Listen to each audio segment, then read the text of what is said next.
Bonjour, bienvenue à ce nouveau numéro de Convergence, le web talk show dans lequel je discute de certains sujets de société et d'actualité avec un groupe de personnes. N'oubliez pas de vous abonner et d'activer la cloche de notification pour ne manquer aucun rendez-vous. Nombreux sont les étudiants burkinabés et africains qui décident d'aller à l'extérieur pour poursuivre leurs études.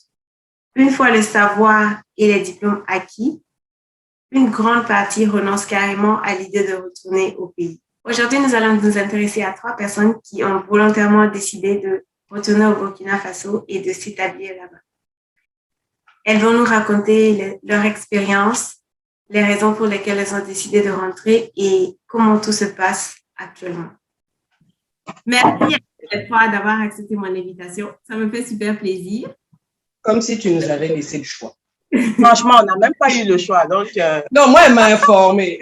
Avec les autres, tu n'as pas le choix. Ok, je vous présente. En haut à gauche, Mariette. Juste en dessous d'elle, il y a Amélia. C'était ton anniversaire hier. Joyeux anniversaire. Oh! Le ballon derrière moi, d'ailleurs. Oui, je vois. Et juste en dessous de moi, il y a Angélique. OK. Avant de se lancer dans le vif du sujet, ça serait intéressant de savoir à quel âge vous êtes parti, combien de temps vous avez fait à l'extérieur et quelle étude vous avez fait là-bas. Lancez-vous, il n'y a pas de, formalité. OK. Bonjour à tous. Comme elle l'a dit, je suis Amélia et je suis partie en France pour mes études immédiatement après le bac à 19 ans. J'ai d'abord fait une licence en droit privé, puis j'ai fait des études en gestion d'entreprise et j'ai eu un master en management, entrepreneuriat et management, puis un master en management international des PME. Donc, je suis restée en tout une bonne dizaine d'années en France. Je suis rentrée en 2016.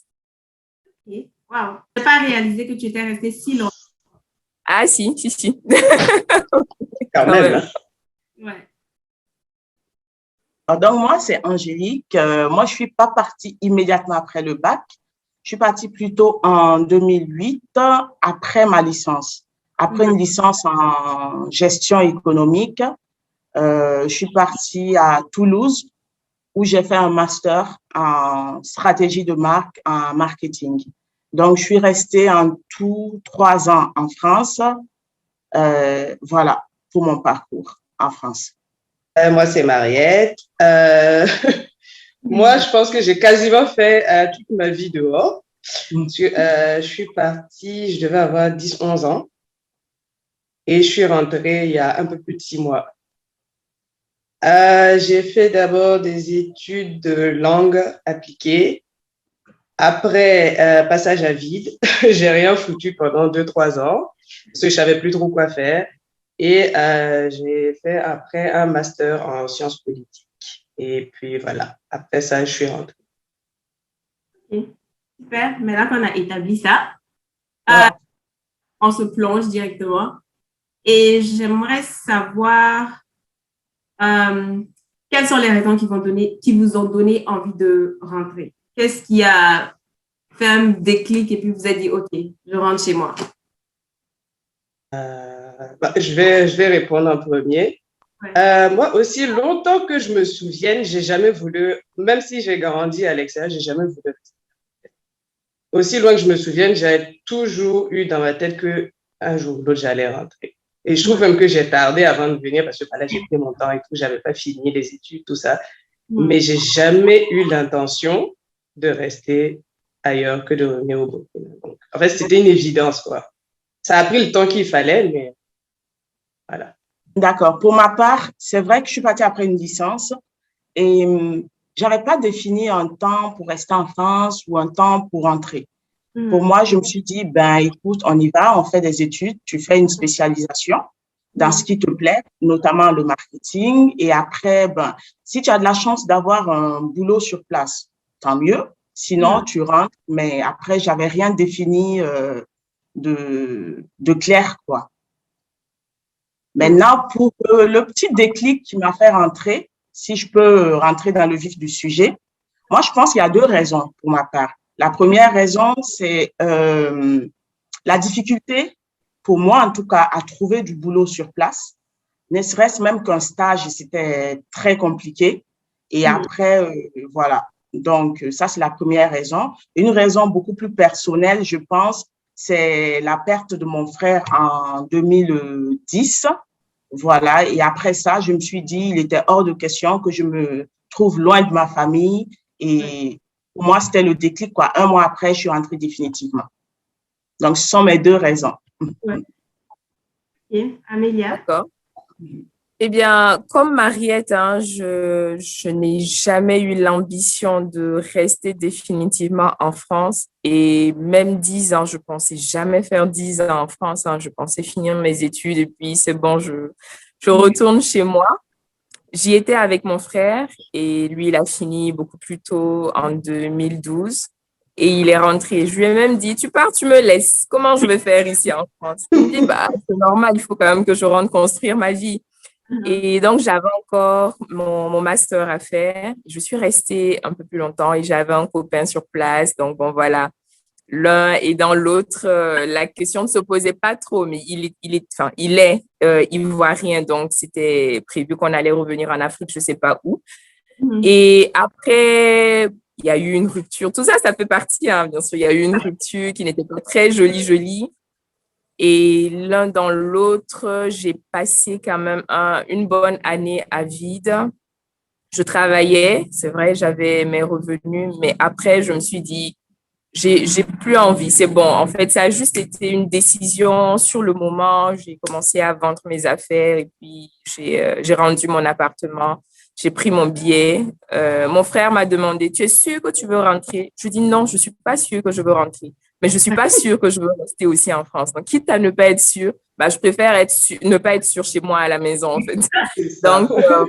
Et puis, pendant mes années d'études, j'avais une affaire de coiffure où je coiffais beaucoup les cheveux crépus, spécialement les cheveux africains.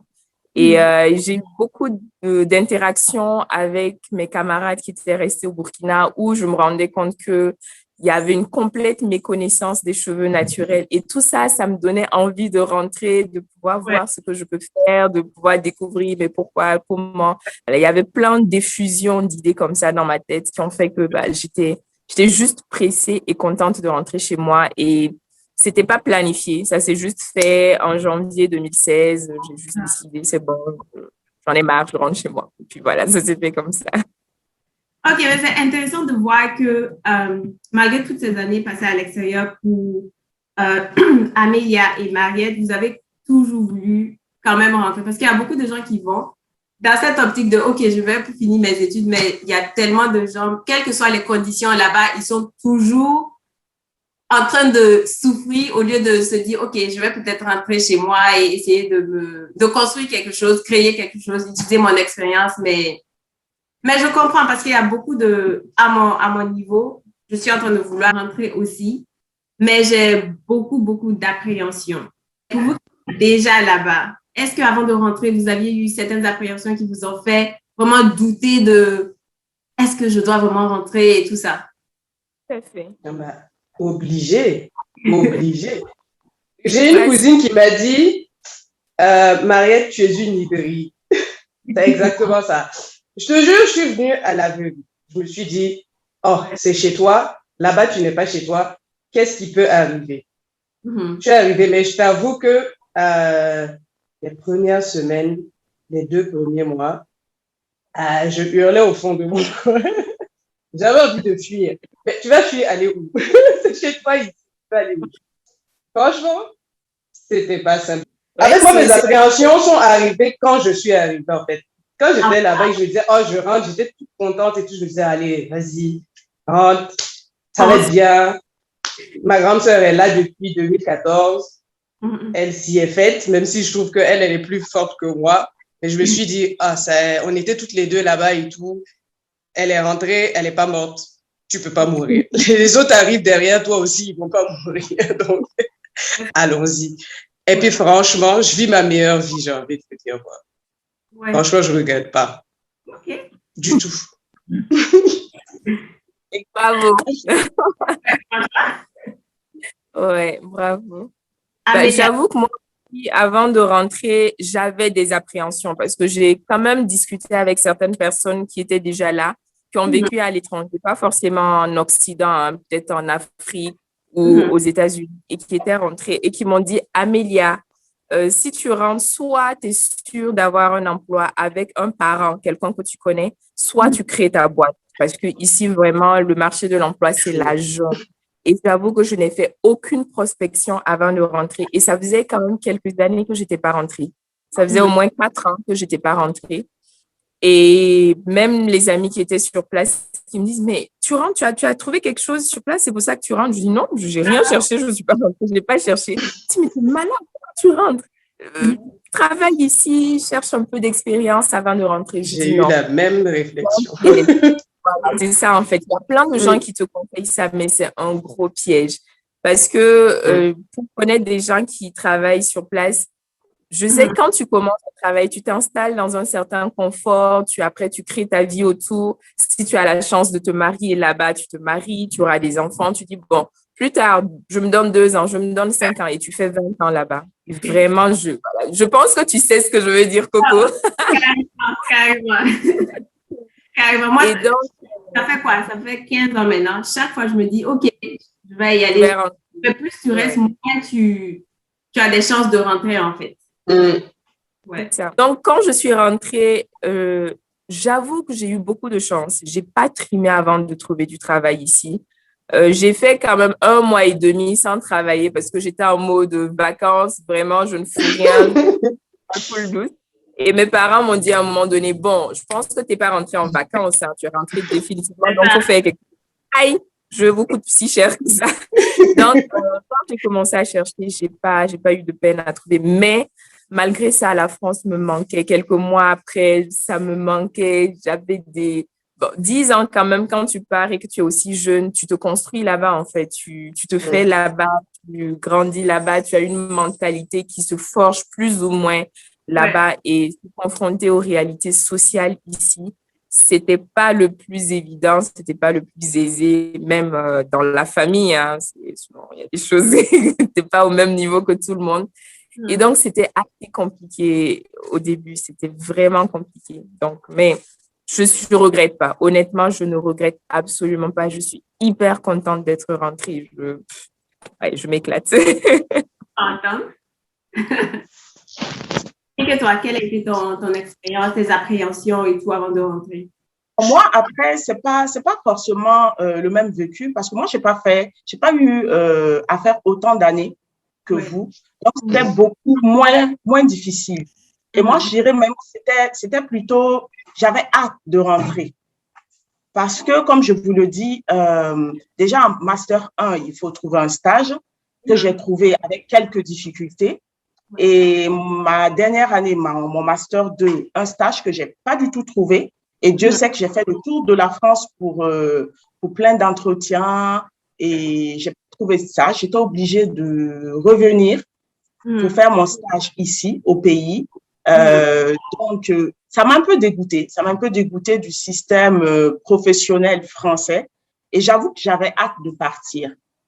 Et même après avoir fait mon stage, et j'ai eu du mal à finaliser mon master parce que l'école ne voulait pas reconnaître le stage que j'avais fait au Burkina, ce qui m'a encore plus dégoûtée. Voilà. Et j'ai perdu une année après, entre le stage et ma soutenance, j'ai perdu une année. Bon, que j'ai pas forcément perdu parce que je suis allée chez Corinne aux États-Unis où on a fait les 400 coups, voilà. Mais j'avoue que ça a été, voilà, une chose dans l'autre, ça a été vraiment compliqué. Moi, l'insertion professionnelle, si je peux le dire, en France. Donc, toutes ces choses entrant en ligne de compte, moi, j'avais plus hâte de rentrer qu'autre chose. Donc, je suis rentrée vraiment, mais avec quand même une appréhension parce qu'on se dit, bon, on retourne au pays, qu'est-ce qui nous attend? Connaissant l'univers professionnel là-bas, sachant que il fallait connaître quelqu'un qui connaît quelqu'un avant de pouvoir s'insérer facilement, voilà, dans le système. On appréhende un peu quand même. Mais bon, après, voilà, je suis quand même rentrée Et j'ai fait quoi? J'ai fait 1 mois. Pas de réelle recherche parce que, comme je vous l'ai dit, je suis rentrée après une raison pas très jolie. Donc, j'ai fait 1 an à glander un peu, à chercher, mais pas vraiment. Et au bout un mois, au bout d'un mois, je me suis sentie un peu fatiguée de chercher. Et Dieu faisant les choses, j'ai intégré l'entreprise familiale où j'ai commencé. C'était ma première expérience professionnelle et ça s'est très bien passé. Et depuis, je suis là, depuis 2011 que je suis rentrée définitivement. Je me sens bien, j'avance un peu doucement, je fais ma petite carrière et ça va, ça va. Mais je vois que vous avez eu des expériences un peu différentes. Je ne sais pas si Amélia et Mariette ne sont pas rentrées dans les détails par rapport à leur intégration là-bas ou si elles ont aussi eu des difficultés. Mais je vois qu'en tout cas, pour toi, Angers, ça a joué un rôle. Et peut-être que si tu t'intégrer de manière à trouver un stage, trouver un emploi et tout ça, tu aurais peut-être voulu rester plus longtemps aussi là-bas ou pas? Ben oui, c'est comme j'ai dit, je suis partie sans un plan vraiment défini. Mais je me suis dit, tu fais ce qu'il y a à faire et tu essaies. Si moi, j'avais eu la chance d'avoir intégré de façon professionnelle plus facilement, j'allais peut-être me donner 2 ans, mais pas plus, pas plus parce que comme l'ont dit les autres, on part, mais on se dit qu'on va forcément revenir. Voilà, parce que moi, je me voyais pas faire ma vie ailleurs que chez moi. Et pour moi, l'extérieur, c'est juste pour aller en vacances. C'est pas pour y vivre. Voilà, peut-être l'attachement familial et tout, mais je me voyais vivre de façon continue en France. Le point commun avec vous trois, c'est que aucune n'a vraiment planifié à fond son retour. Vous êtes dit, OK, moi, j'y vais, j'en ai marre, mais en tout cas… Tu peux jamais planifier parce que tu sais pas ce qui t'attend là. On ne sait pas, on ne connaît pas les réalités. De toute façon, tu viens forcément à l'aveugle. Même si tu as trouvé un emploi, tu ne sais pas comment ça va se passer à ce niveau-là. Donc, tu viens forcément à l'aveugle, en fait. Et c'est peut-être mon erreur parce que je veux tellement planifier, aligner certaines choses en me disant, OK. Ne fais pas ça, je pense. Ne fais pas ça. Moi, je pense tu vas te bloquer. Tu vas te bloquer. Je pense qu'il y en a qui arrivent à le faire, mais ils rentrent fréquemment. Ils rentrent peut-être 2 fois dans l'année. Ce sont des gens qui rentrent, qui ont une facilité de réseautage, qui ont un réseau bien établi, qui essayent de chercher, qui ont quelque chose de déjà établi et défini. Et quand ils repartent, vraiment pour finaliser leur départ, donc ils ont un pied ici, un pied là-bas. Donc peut-être dans ce sens-là. Mais si tu restes là-bas planifié, comme le dire. Après, moi, je te comprends parce qu'on ne peut rien faire sans planification. On ne peut pas se lever voilà. Il faut un temps soit peu planifié, ne serait-ce même que la date de ton retour. Mais après, à trop vouloir planifier, à trop s'attendre à ce que les choses se passent comme on l'a planifié, on est tout le temps déçu. Parce que, bon, tu es aux États-Unis, ça fait 15 ans. C'est un système, je vais dire, à 1000 à l'heure comparé au Burkina Faso. Et tu vas venir, tu vas t'attendre à ce que tout se passe comme ce que tu connais, le système américain. Tu vas tout de suite déchanter parce que, bon, tu le sais déjà, c'est pareil du tout. Voilà, côté administratif, on met 10 ans à te sortir un document qu'on peut faire en une seconde. Voilà, donc, à trop planifier, on est très souvent déçu. Mais après, bon, il faut un minimum de planification, c'est vrai, pour au moins s'organiser, quoi. Totalement. C'est intéressant que tu parles de ça. J'aimerais savoir s'il y a eu des moments pour vous trois où vous vous êtes non, mais franchement, le Burkina, quoi. Pas, on aime tout notre pays, bien sûr, mais c'est du genre, comparé à ce que je vivais là-bas, j'en peux plus, ou presque même envie de repartir. Ça, c'est constamment, mais je veux dire, est-ce qu'on met le doigt dessus comme ça pour dire est-ce que ça vaut le coup de fuir pour ça? Je veux dire, on vient en vacances et tout, on les connaît. Non, quand c'est quand tu viens définitivement, c'est pas pareil, Mariette. Je veux dire, bon, c'est peut-être parce que moi, je suis là depuis pas super longtemps, mais je veux dire, je me suis pas encore pris frontalement quelque chose qui va me justifier que genre, oh, puisque je fous là, quoi. C'est pas ça. C'était des petits trucs où, je sais pas, par exemple, quand je suis arrivée, j'étais toute seule à la maison, par exemple. Tu vois. Je pouvais pas sortir parce que je connais quasiment plus personne ici. Tu vois, c'est des petits trucs comme ça, moi, qui me faisaient hurler de l'intérieur, où je me disais, il faut vraiment que je trouve quelque chose. Pourtant, je suis pas venue quand je te dis, je suis venue à l'aveugle, mais j'avais déjà des projets de genre, fallait aller voir tel truc, fallait déposer tel dossier. Je suis venue à l'aveugle, mais j'avais déjà quelques plans de, on va essayer de voir dans telle direction, dans telle direction. Je prends mon temps pour trouver. Finalement, j'ai pas eu à galérer tant que ça pour avoir un job, Dieu merci. Mais si je me suis pas encore pris quelque chose dans la face qui peut justifier que je vais regretter ou remettre en question ce que j'ai fait, tu vois. Quand tu t'installes un peu dans la routine occidentale, il y a des choses qui sont plus faciles. Ne serait-ce que, voilà, disons, j'arrive ici, on me dit, bon, il faut aller, pour déposer tel dossier, il faut que ce soit légalisé, il faut aller à la mairie, il faut faire légaliser tel document, voilà. Donc, tu te lèves un matin, tu t'habilles, tu te mets bien, tu vas à la mairie. Déjà, on t'accueille comme si tu étais venu arracher un membre à la personne en face de toi. Oui. Tu dis bonjour, c'est limite. Tu te demandes s'il n'y a pas quelque chose de bizarre parce qu'on ne te reprend pas. Et après, pour un document, quand on te dit légaliser le document, c'est juste une signature, un tampon et c'est tout. La légalisation se limite à ça. Tu viens avec, voilà. Donc, on te dit non, vous reviendrez dans l'après-midi. Je dis, bon, OK, il n'y a pas de souci. Et à côté, tu vois quelqu'un qui prend son document en même temps. Vous êtes arrivés en même temps. Peut-être que la personne est arrivée juste après toi, mais la personne repart avec son document. Et tu te rends compte qu'en fait, vous n'êtes pas traités sur le même pied d'égalité déjà. Voilà. Et après, tu reviens dans l'après-midi. Ça dépend de l'humeur de la personne que tu as en face. Bonjour, madame, excusez-moi, j'étais là ce matin pour occuper mon document. Hey, vraiment, on n'a pas le temps. Ici, là, vous pensez que… Bon, écoutez, c'est difficile. Et tu te dis, oh, j'étais en France, ça se serait fait en un claquement ou juste par mail, même tu aurais pu faire ton document et voilà. Donc, il y a plein de trucs comme ça ou ne serait-ce que même aller dans une boutique et vous savez, il y a l'accueil client qui est très important et très développé en Occident, mais pas ici. Limite, ici, tu as l'impression, tu vas dépenser ton argent, mais tu as l'impression que tu as besoin d'une permission spéciale pour avoir accès à la vendeuse. Voilà, donc c'est des cas comme ça. Alors qu'en France, tu rentrerais dans une boutique, on te dirait merci, on te demande même si tu n'as pas besoin de quelque chose en plus. Voilà. Et limite, c'est toi-même, tu t'excuses d'être entré dans la boutique. Donc voilà, c'est des petits trucs, voilà, mis l'un dans l'autre. Ça ne te dit pas forcément qu'il ne faut pas revenir dans le pays, mais après, c'est des trucs qui manquent en fait, qu'on gagnerait à améliorer. C'est très chiant, voilà, c'est ça. Mais j'ai envie de dire, je ne sais pas si c'est moi qui est relativiste, mais l'exemple de l'administration, j'ai envie de dire, ou bien on a hérité ça des Français, l'administration française n'est pas simple aussi.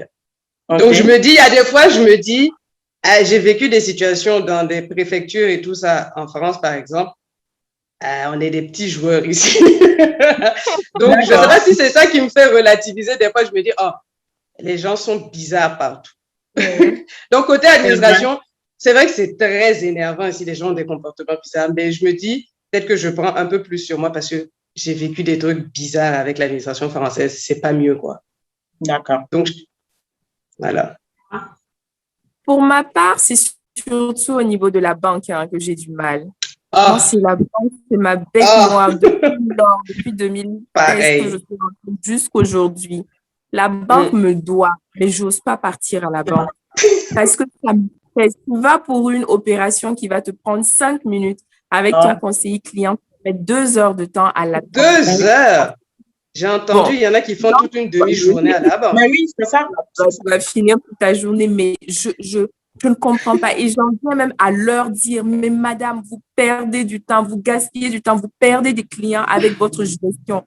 Elle me dit, oui, mais que voulez-vous qu'on fasse? C'est comme ça, c'est comme ça. Souvent, j'ai envie de leur dire, mais moi, j'étais là, c'était pas comme ça, c'était pas comme ça. Erreur à ne pas faire ne sort pas cette phrase.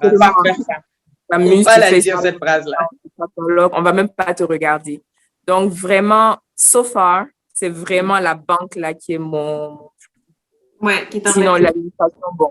La banque, j'ai compris, depuis que je suis là, j'ai compris que si tu connais quelqu'un, tu as un ami, dans la banque, tu souffres moins que si tu connais oui, personne. Il faut toujours connaître quelqu'un dans une banque ici. Toujours. Ouais. Ça sauve la vie. Ouais. Alors, j'aime bien regarder l'aspect féminin, être une femme et tout ça. Et est-ce que vous avez rencontré des difficultés spéciales quand vous êtes rentré par rapport à ça, que ce soit dans la recherche de travail ou bien comment certaines personnes vous ont traité? Parce que je sais que même en Occident, en Amérique et tout ça, les femmes, on voit toujours l'homme comme ça, la femme ici. Mais quand même, il y a un certain respect qu'on nous donne au travail ou bien même quand tu vas quelque part, il y a un certain respect quand même qu'on prétend au moins de te donner. Mais à Ouaga, est-ce qu'il y a eu quelques difficultés liées au fait que vous soyez des femmes? Surtout pour celles qui pensent à entreprendre et tout ça. Une question un peu sérieuse. Tout à fait. Tu vois, tout le monde est en mode... Réflexion. Alors, je vais bien commencer. Je n'ai pas noté de difficultés particulières étant une femme dans le domaine professionnel quand j'ai commencé. Quand je suis arrivée, je n'ai pas eu de souci à trouver du travail. J'ai d'abord fait un stage de 3 semaines dans une banque là parce que je m'ennuyais, que je voulais faire quelque chose. Mais quand j'ai commencé vraiment à travailler, j'étais dans un cabinet de consulting et nous étions toutes des femmes.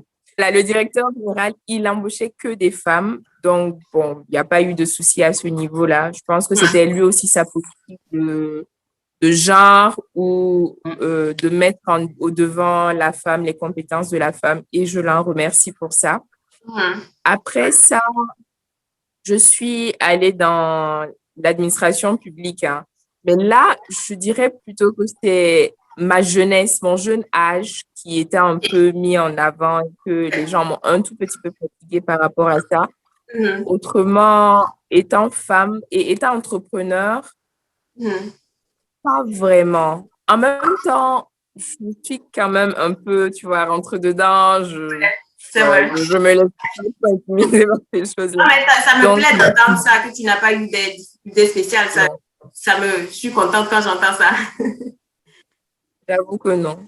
Ouais, super. Moi non plus. Ouais.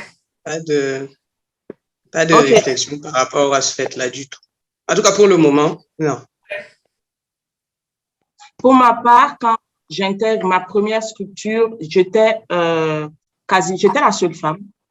Voilà, c'était un milieu plutôt d'hommes, c'était le milieu des forages d'eau, voilà. Donc, un milieu d'hommes. Et moi, j'ai eu quelques remarques par contre, parce que déjà, moi, je partais avec 2 faiblesses. La première, faiblesse pour les autres, mais pour moi, non. Mais c'est déjà, j'intègre la structure familiale. Donc, c'était comme si c'était pas légitime pour les gens. J'étais pas légitime, surtout pour le poste que j'occupais. C'était du genre, c'est papa qui t'a mis là. Voilà. Et après, souvent, je me trouvais à le représenter à certaines réunions. Il y avait que des hommes de son âge, mais vraiment, qui m'ont vu toute petite. Ah, tiens, tu es venu nous apporter des papiers? Non, je suis venue représenter papa. Voilà. Donc, c'était des remarques comme ça ou du genre, oh, tu ne vas pas durer parce que c'est un milieu d'hommes, tu ne vas pas t'en sortir. Mais j'ai quand même fait ça. Voilà. Et je suis partie parce que je voulais me réaliser ailleurs. Et j'étais une autre structure dans l'énergie où je suis la seule femme dans le comité de direction. Voilà. Donc, encore des réflexions. Souvent, c'est du genre, ah oui, on a telle organisation à faire. Vous, comme toi, tu es une femme, tu t'occupes de ça. Tu t'occupes du volet des informations, tu t'occupes. Je dis non. Non, je suis une femme, c'est vrai, mais c'est pas mon rôle.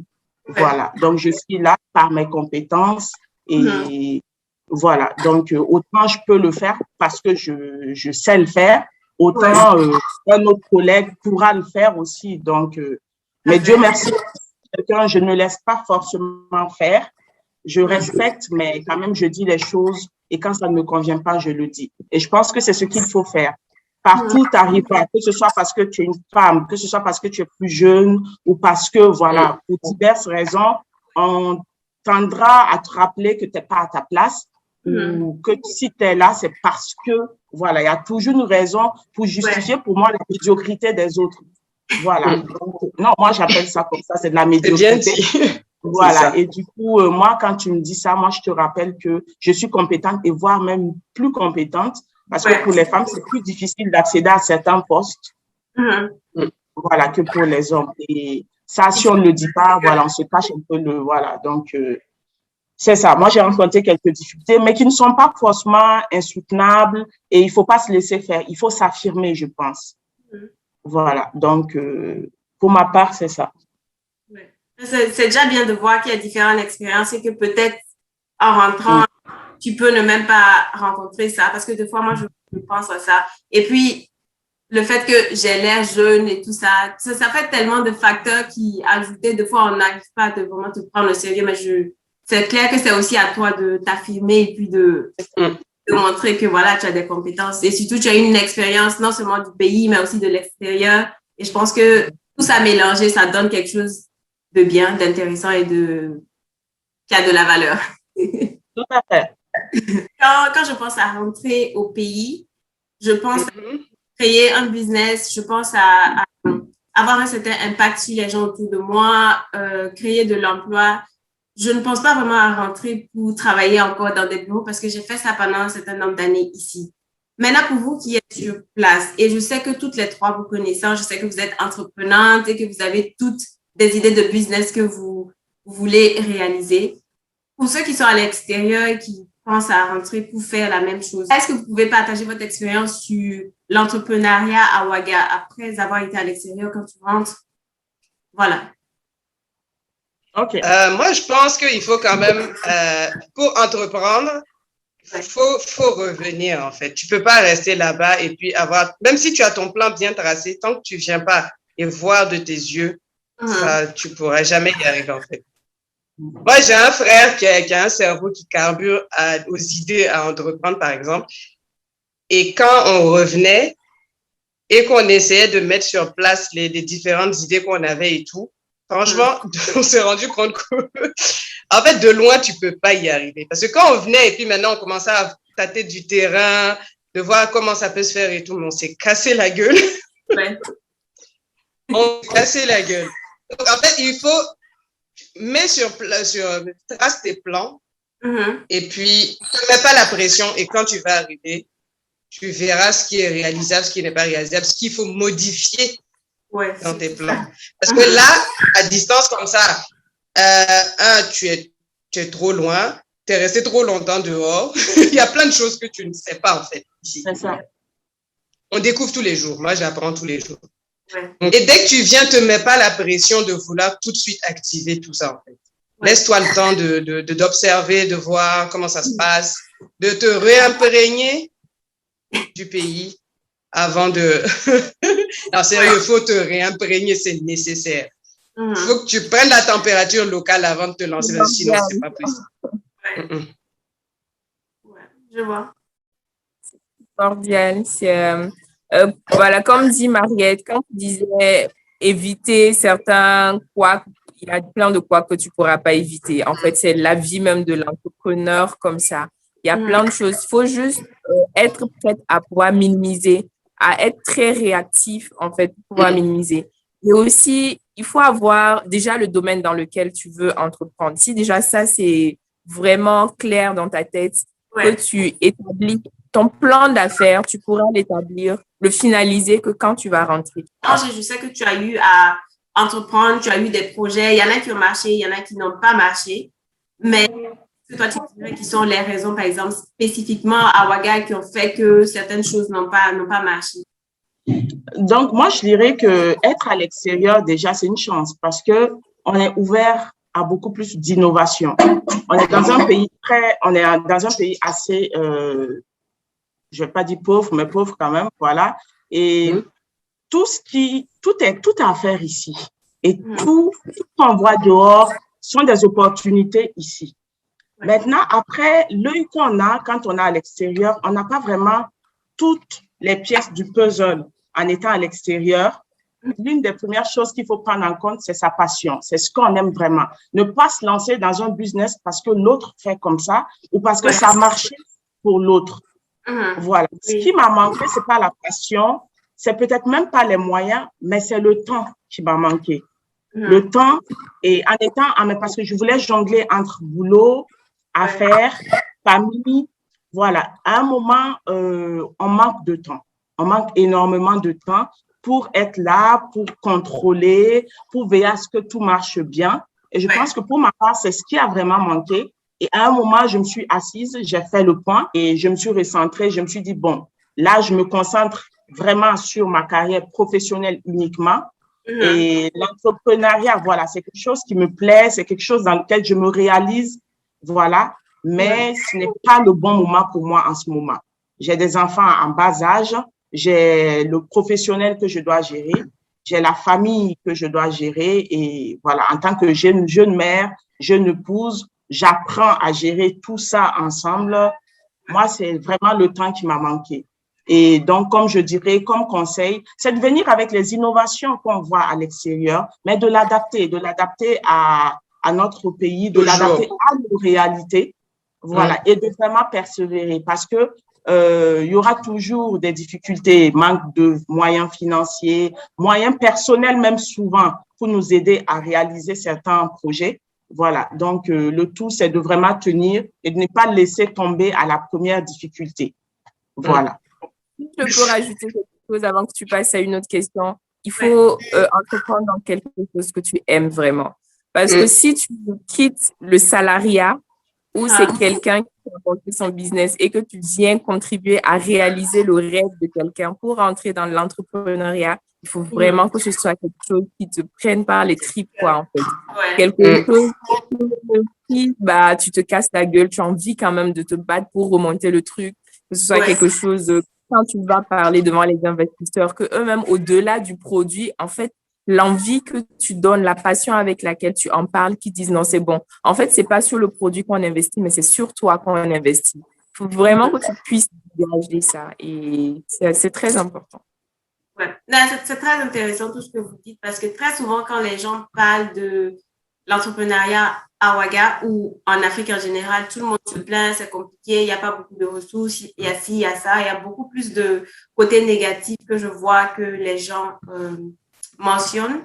Mais bon, déjà, à discuter avec vous, on voit que c'est pas forcément carrément sombre.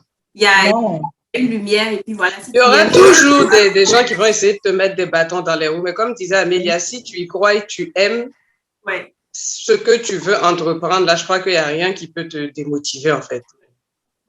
En fait, dans tout ce que tu fais, tant que tu aimes ça, tu ne lâcheras jamais. C'est ça. Qu'est-ce qui a facilité votre retour à Ouaga? Je sais que vous avez tout expliqué que vous vouliez vraiment rentrer. Et je sais qu'il y a des gens ici qui sont aux États-Unis et en Europe qui veulent vraiment rentrer, mais en fait, c'est vraiment compliqué pour eux. C'est pas juste la volonté. Maintenant, pour vous qui avez pu le faire, est-ce qu'il y a des facteurs en fait qui ont facilité ce retour à Ouaga? Ah oui, ce sont les parents. Hein. C'est moi déjà, comme je dis, ça faisait longtemps que je n'étais pas rentrée et j'avais hâte de rentrer voir mes parents. En plus, mon frère préparait son mariage à l'époque. Et donc, j'étais vraiment contente de pouvoir rentrer. Il m'a dit, bah, tu rentres pas, je me marie pas. Je savais qu'à cette période, à partir de 2015, quel que soit le jour où je serais rentrée, je ne serais plus revenue en France. Donc, je voulais vraiment m'assurer de ne rien laisser derrière moi, de rentrer. Donc, je pense que c'est vraiment d'avoir ma famille ici, d'avoir mon frère qui était rentré, de n'avoir pas de relation vraiment en France aussi qui me retenait. Ouais. Donc, d'avoir pas de travail qui était waouh, du genre, oh, je vais partir, je vais laisser ça, ça va manquer. Non. Ouais. Donc, oui, c'est ça en fait qui a facilité aussi mon retour. Pour ma part, si on revient à l'une des raisons pour lesquelles je suis entrée, comme je l'ai dit tantôt, c'est la perte de mon frère. Et pour moi, il était hors de question que je sois encore loin de ma famille. Et je pense que j'ai vécu un traumatisme et j'avais la phobie même du téléphone parce que je l'ai appris par téléphone Et du coup, pour moi, il fallait que je sois présente je veux plus rien rater, en fait. Je veux plus rater aucun événement. Et je suis l'aînée de la famille, voilà. Et pour moi, c'était comme soutenir à nouveau la famille et je me devais d'être là. Donc, ce qui a facilité aussi mon intégration, c'est d'avoir toute cette famille autour et de les voir bien tous les jours. Moi, ça m'a beaucoup aidé. Et l'autre chose qui m'a aidé, c'était que on était en France, en communauté, on est parti avec un groupe d'amis. Et on était tous à la fin de nos études. Et c'est vrai qu'on n'est pas rentré immédiatement au même moment, mais on est rentré quasiment la même année. Et voilà. Donc, ça aussi, ça m'a beaucoup aidé. Voilà. Pour moi, ma famille n'est pas ici. Il n'y a que ma grande sœur qui était rentrée quelques années avant. Il n'y a pas vraiment... Peut-être ce qui me motive, c'est de me dire que je venais pas pour rester toute seule ici. Par exemple, ce que ma sœur a fait, je suis pas sûre que j'aurais survécu. C'est elle est arrivée, il y avait personne. Elle était toute seule. Elle a appris à se débrouiller toute seule dans la grande maison et tout. Il y avait plus mes frères, il y avait pas moi, alors qu'on était tout le temps ensemble quand on était à l'extérieur, tout ça. Je savais que je venais pas pour tomber toute seule ici. Elle était là. Donc, il y avait déjà ça qui me rassurait. Et puis, il y a aussi le fait que je me dis, mes parents vont rentrer bientôt aussi. Donc, je me dis, genre, tu viens préparer le terrain, en fait, un peu. Je me dis, bon, ça y est, il y a tout le monde qui me suit. Il y a aussi, par exemple, toi, Coco, tu me dis que tu reviens aussi. En fait, il y a plein de trucs comme ça. Je me dis, bah, ça y est, il y a toute la clique qui revient au fur et à mesure. Vous êtes rentrées, les filles, avant, il n'y a pas de raison que... T'as pas envie de te le faire laisser derrière, en fait, tu vois. Donc, au fur et à mesure, apparemment, on va tous rentrer. Ça me motive encore plus. Donc, il y a pas vraiment... C'est au fur et à mesure, je me dis, ouais, c'est quand même une bonne idée. Au départ, c'était, voilà, il fallait rentrer, tu rentres. Et puis, au fur et à mesure, voilà, quoi. Il y a plein de choses qui me disent, ouais, t'as bien fait. Ouais, non, mais... Tu as tout à fait raison. C'est vrai que voir que Amélie est à Ouaga, Angers est à Ouaga, je me dis, ouais, voilà, mes amis sont toutes rentrées et puis ça va. Pourquoi pas moi, tu vois? Et c'est clair, en tout cas, je pense que peut-être ce que certaines personnes n'ont pas, qui les freinent, c'est le soutien dont vous avez toutes part. Quand tu as ce soutien, quand tu dois rentrer. C'est vrai que quand tu n'as pas de soutien, tu n'es pas motivé parce que tu te dis, tu vas venir, tu vas faire quoi? Mais une fois que tu sais qu'il y a des gens qui sont derrière toi, ça fait déjà plus de bien et tu as moins de mal à lâcher ce que tu as construit là-bas pour revenir, quoi. Non, mais puis le fait que, pour nous quatre, on n'avait pas des familles en Afrique qu'on devait soutenir. Aussi, ouais. On devait vraiment sur nous. Ça, forcément, tu te dis, il n'y a que moi, je m'occupe de moi seule, donc je peux me lever. Tu dois envoyer de l'argent pour soutenir plein de gens qui sont là-bas. C'est un peu plus difficile de te dire, tu vois, c'est un peu plus compliqué. En dernier, vous avez tout dit que votre expérience était bien, vous ne regrettez pas, mais voilà, si vous devriez dire quelque chose aux gens qui sont ici et puis qui hésitent un peu par rapport à ce que vous avez vécu, qu'est-ce que vous diriez? Il y a un truc que je dis tout le temps aux gens. Si moi, l'hybride, entre guillemets, a pu revenir, c'est que tout le monde peut revenir. Je suis désolée, mais il n'y a pas de raison. Ouais. Si quelqu'un qui a quasiment pas vécu ici et qui revenait de temps en temps en vacances et tout, si moi j'ai pu revenir, c'est que tout le monde peut revenir. Il n'y a pas de raison. Et comme, je sais pas, moi j'ai l'impression qu'il n'y a plus rien pour nous dehors, en fait. Ouais. Ça sert à rien de s'entêter à rester là-bas. Et ça fait quelques années que je me suis fait ce constat-là et ça me motive encore plus. Ouais. Donc voilà. Super. J'ai envie de dire, en fait, chacun ressent ça aussi à l'intérieur de soi. Il y a des gens que j'ai laissés en France qui n'envisagent absolument pas de vivre ailleurs que là-bas, qui ont construit leur vie là-bas, qui reviennent ici au Sénégal, au Gabon, au Togo, qui rentrent de temps en temps, qui viennent voir leur famille, mais qui ne se voient pas vivre ailleurs. Donc, j'ai envie de dire qu'il faut le ressentir. Il faut ressentir si c'est si tu as même ne serait-ce qu'une petite envie de venir, de revenir chez toi, saisis cette envie-là. Ouais. Plus tu vas réfléchir dessus, moins tu vas vouloir venir. Exactement. Tu vas comparer et tu vas comparer avec ce que tu connaissais d'avant, avec ce que les gens te disent, alors que personne n'a la même expérience aussi, hein.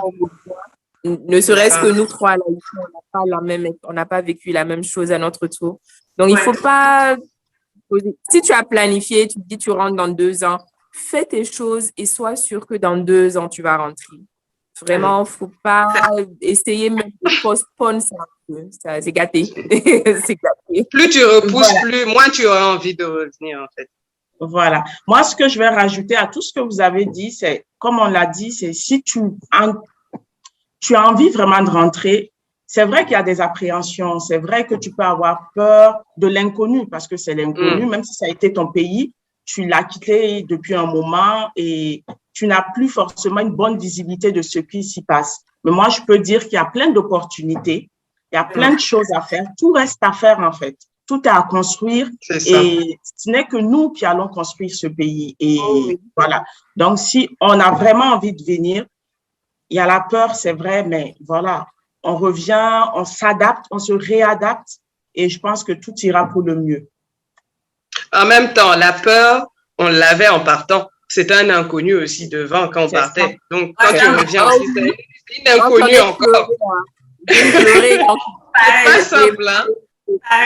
J'appelle mes parents, je pleure. Mon père dit, ma mère dit, tu veux revenir? Tu veux qu'on te paye le billet d'avion, tu vas revenir. Arrête de pleurer. Tu sais que si ton papa t'entend pleurer, là, il va pas aimer, non? Je dis, il va venir te chercher même carrément. Oui, il y avait l'appréhension en partant, mais en venant également. Mais c'est juste, il faut te lancer, quoi. Il faut pas avoir... Autant il y en a qui ont du mal. Parce qu'il y en a que je connais jusqu'à présent qui n'ont pas encore pu sortir la tête de l'eau, qui ont du mal à trouver quelque chose de stable. Il y en a qui sont arrivés, qui ont fait 1 an avant de trouver un bon emploi et qui aujourd'hui n'ont rien à envier à personne. Donc, c'est vraiment aussi une question de chance de chacun. Il faut te lancer juste.